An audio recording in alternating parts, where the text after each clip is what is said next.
चलिए अब शुरू करते हैं सुपरफास्ट खबरों का सिलसिला।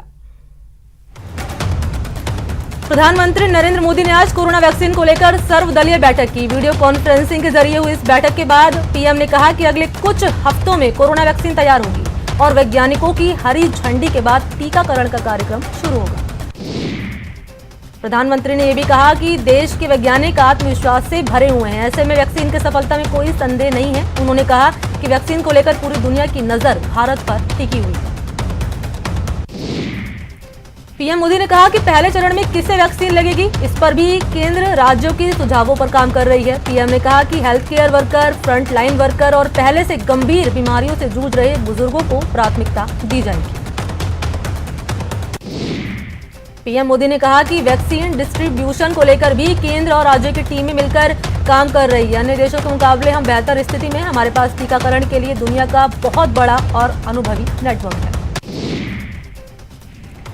पीएम ने वैक्सीन की कीमत पर कहा कि केंद्र इस संबंध में राज्यों से बातचीत कर रहा है और जन स्वास्थ्य को सर्वोच्च प्राथमिकता देते हुए फैसला लिया जाएगा। उन्होंने ये भी कहा कि कोरोना के खिलाफ भारत ने विकसित देशों की तुलना में बेहतर तरीके से लड़ाई लड़ी। प्रधानमंत्री ने अफवाहों से बचने की अपील की। उन्होंने ये भी कहा कि जब इतना बड़ा टीकाकरण अभियान चलता है तो अनेक अफवाहें समाज में फैलाई जाती है। सभी दलों का दायित्व है कि देश के नागरिकों को जागरूक करें और अफवाहों से बचाएं। कृषि कानून को लेकर सीएम गहलोत ने बड़ा बयान दिया। उन्होंने ट्वीट कर लिखा कि राष्ट्रपति ने उन्हें मिलने का समय नहीं दिया। गहलोत ने लिखा कि वो राष्ट्रपति से मिलकर कृषि कानून पर अपनी बात रखना चाहते थे। किसान आंदोलन का 9वां दिन है। चौथे दौर की बातचीत विफल होने के बाद 5वीं बैठक कल होगी। इसको लेकर सिंधु बॉर्डर पर किसान संगठन रणनीति तैयार करेंगे। पूर्व हॉकी कप्तान परगट सिंह समेत पंजाब के 27 खिलाड़ियों ने किसानों के समर्थन में अपने पुरस्कार लौटाने का ऐलान कर दिया है। परगट सिंह समेत सभी खिलाड़ी 5 दिसंबर को पुरस्कार लौटाएंगे।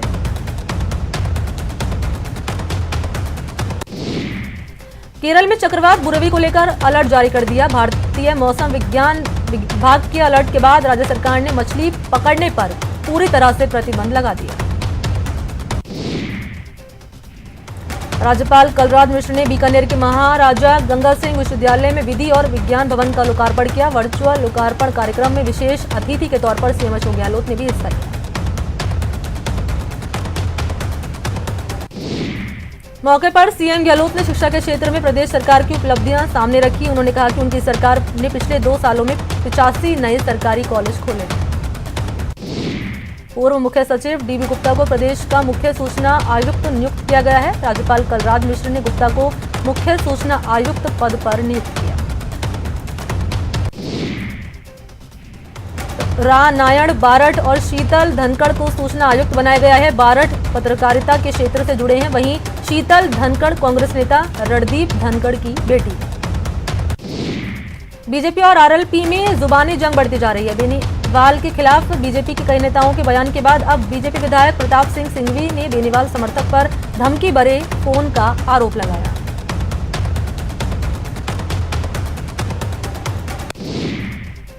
आरएलपी सांसद हनुमान बेनीवाल ने ट्वीट कर विधायक प्रताप सिंघवी पर हमला किया था। बेनीवाल ने ट्वीट में लिखा था कि सिंघवी जी मत भूलो कि आप विपक्ष में हो, गहलोत सरकार का हिस्सा मत बनो। पंचायती राज चुनाव के चौथे चरण की वोटिंग के लिए बांसवाड़ा से पोलिंग पार्टियों को रवाना किया। चौथे चरण में बांसवाड़ा और तलवाड़ा पंचायत समितियों में वोट डाले जाएंगे।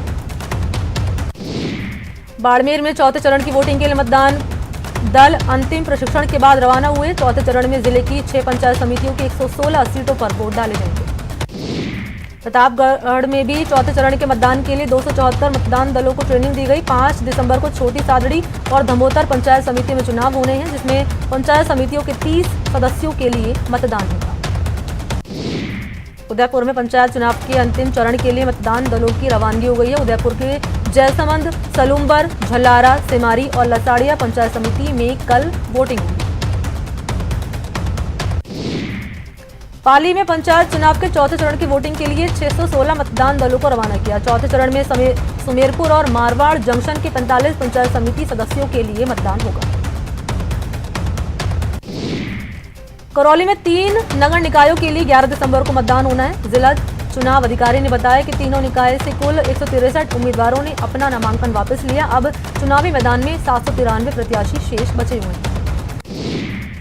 चूरू के संवेदनशील बूथों पर पुलिस ने निकाला फ्लैग मार्च। कोरोना महामारी की गाइडलाइन के तहत मतदान करवाने की भी कवायद की।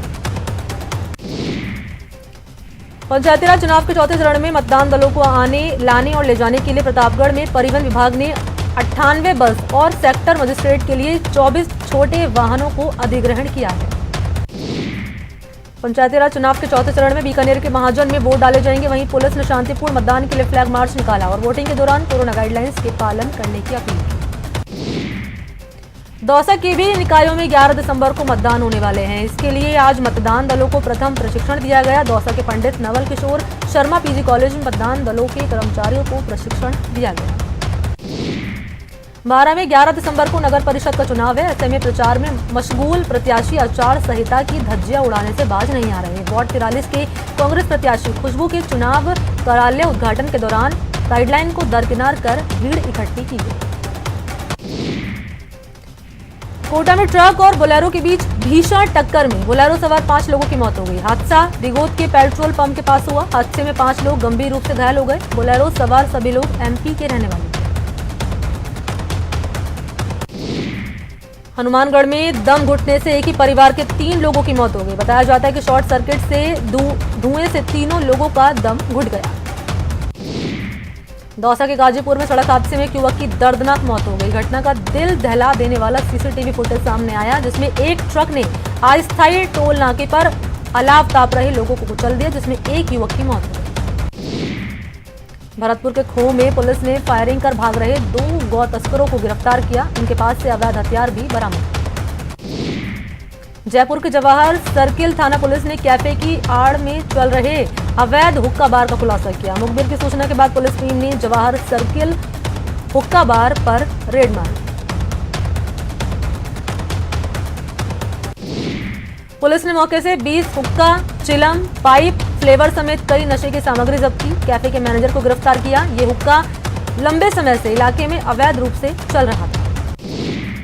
बारा के अंबेडकर सर्किल स्थित एटीएम को मानसिक रूप से कमजोर एक युवक ने क्षतिग्रस्त किया। कुल्हाड़ी लेकर एक युवक एटीएम में घुसा और देखते देखते मशीन को बुरी तरह से क्षतिग्रस्त कर दिया। दिन दहाड़े शहर के व्यस्त चौराहे पर इस घटना से लोग सहम गए। लोगों ने हिम्मत कर बैंक एटीएम का शटर बंद किया, जिससे युवक एटीएम के भीतर ही कैद हो गया। इसके बाद लोगों ने पुलिस को सूचना दी। पुलिस मौके पर पहुंची और एटीएम का शटर खोलकर युवक को गिरफ्तार कर लिया। जयपुर के ट्रांसपोर्ट नगर पुलिस ने ऑपरेशन आग के तहत एक शख्स को गिरफ्तार किया। आरोपी हारून खान के कब्जे से एक देसी कट्टा और जिंदा कारतूस बरामद। बीकानेर में चोरी की घटनाएं लगातार बढ़ती जा रही हैं। बीकानेर के गणपति प्लाजा में चोरों ने दिन दहाड़े मोबाइल की दुकान में कीमती सामान और हजारों रुपए चुरा लिए। जयपुर के रेनवाल में एटीएम लूट की वारदात का पर्दाफाश हुआ। पुलिस ने लूट में शामिल 9 आरोपियों को गिरफ्तार किया। उनके पास से पुलिस ने 9,72,500 रुपए बरामद किए। भरतपुर में पुलिस ने 2 अलग अलग जगहों से 2 कुख्यात बदमाशों को गिरफ्तार किया। इनके पास से 2 अवैध देसी कट्टे, 14 कारतूस जब्त किए। कोटा में स्ट्रीट डॉग का आतंक बढ़ता जा रहा है। एक स्ट्रीट डॉग के हमले से 9 साल के बच्चा गंभीर रूप से घायल हो गया। बच्चे को करीब 13 टाके लगाने पड़े। दौसा के लालसोट में तेजाब भरा टैंकर पलट गया, जिसके चलते सड़क पर हजारों लीटर तेजाब फैल गया। हादसे के चलते घंटों यातायात ठप रहा। कोटा में चोरों का दुस्साहस बढ़ता जा रहा है। चोरों ने दिन दहाड़े बैंक के पास खड़ी बाइक चुरा ली। पूरी वारदात सीसीटीवी कैमरे में कैद हो गई, जिसके आधार पर पुलिस अब चोरों की तलाश में जुटी है। कोटा के सुल्तानपुर पुलिस ने बाइक चोर गिरोह का पर्दाफाश किया। पुलिस ने बाइक चोरी के 3 आरोपियों को गिरफ्तार किया। इनके कब्जे से चोरी की 4 बाइक बरामद की। चूरू में नकली चांदी बेचने आए 2 ठग पुलिस के हत्थे चढ़ गए। बताया जाता है कि दोनों ठग ज्वेलरी की एक दुकान में गए और नकली चांदी बेचने की कोशिश की, लेकिन दुकान वाले की सतर्कता से उनका राज खुल गया।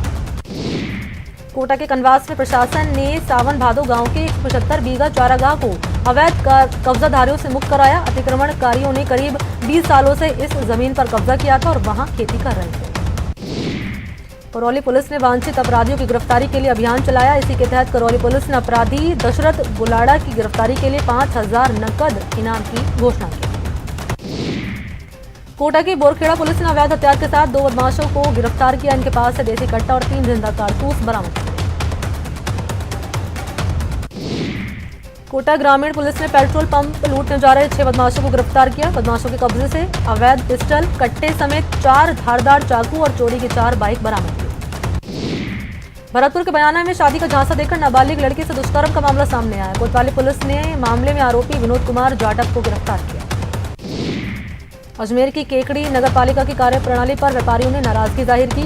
नगरपालिका प्रशासन ने सदर बाजार में बनी सड़क के किनारे नए टेंडर जारी किए, जबकि व्यापारियों का कहना है कि अगले 50 सालों तक नई सड़क की जरूरत नहीं। भरतपुर के कामा में तमोलिया भवन में रैन बसेरे का औचक निरीक्षण करने पहुंचे न्यायिक मजिस्ट्रेट रमेश कुमार कराड़िया उस समय दंग रह गए जब उन्होंने देखा कि रैन बसेरे वाले परिसर में कोविड-19 का उल्लंघन करते हुए कुछ युवक शराब पार्टी में व्यस्त हैं। न्यायिक मजिस्ट्रेट रमेश कुमार कराड़िया ने तुरंत कामा पुलिस को सूचना दी। सूचना पाकर पुलिस मौके पर पहुंची और 3 मैरिज होम संचालक समेत कुछ लोगों को पूछताछ के लिए हिरासत में लिया, जबकि पार्टी कर रहे शराबी युवक मौका पाकर भागने में सफल रहे। झालावाड़ के खानपुर थाना इलाके के नहर में एक युवक का शव मिला। पास ही युवक की बाइक भी खड़ी मिली। मृतक की शिनाख्त मध्य प्रदेश के आगर इलाके के निवासी राजेश बंजारा के रूप में हुई। अजमेर में जमीन विवाद में कुछ लोगों ने दिव्यांग हबीब अहमद पर जानलेवा हमला किया। पीड़ित पुलिस ने मामला दर्ज कर आरोपियों के खिलाफ कार्रवाई करने की मांग की। अजमेर में लायंस क्लब के संभाग अध्यक्ष एसएन न्याती के घर में अचानक आग लग गई, जिससे लाखों का सामान जलकर राख हो गया। शॉर्ट सर्किट के चलते ही आग लगी। भरतपुर के नगबे थाना पुलिस ने गोवंश से भरे ट्रक को जब्त किया और 1 दर्जन से ज्यादा गोवंश को मुक्त कराया। हालांकि ट्रक चालक फरार होने में कामयाब रहा। टोंक जिले के डिग्गी कस्बे में एक लड़की का अश्लील फोटोग्राफ वायरल करने पर हंगामा मच गया। लोगों ने आरोपी दोनों युवकों को पकड़ लिया। उनकी जमकर धुनाई करने के बाद पुलिस के हवाले कर दिया। अलवर के बहरोड में उस वक्त अफरा तफरी मच गई जब पेट्रोल पंप पर एक शख्स ने पेट्रोल कम डालने को लेकर बवाल काट दिया। गाड़ी के मालिक ने हंगामा करते हुए मामले में सख्त जांच की मांग की। बाड़मेर में हिरन के शिकार का सनसनीखेज मामला सामने आया। पुलिस ने शिकार के आरोपी को गिरफ्तार कर लिया। राजसमंद के नेगड़िया टोल नाके के पास एनएच पर 13 फीट लंबा अजगर नजर आया, लेकिन रोड के बीच इसे देखकर ट्रक और बसें रुक गई, जिससे हाईवे पर मजमा लग गया और बाद में अजगर का रेस्क्यू किया गया। अजमेर के माकड़वाली गांव में अतिक्रमण हटाने के दौरान असामाजिक तत्वों ने अतिक्रमण दस्ते पर पथराव किया। एडीए के पटवारी हितेश चौधरी ने किशनगंज थाने में सरकारी कार्य में बाधा डालने का मुकदमा दर्ज कराया। कोटा के एमबीएस अस्पताल के सुरक्षाकर्मी कार्य का बहिष्कार करने आंदोलन पर उतर गए हैं। सुरक्षाकर्मियों ने पिछले कई महीनों से बकाये वेतन की मांग की।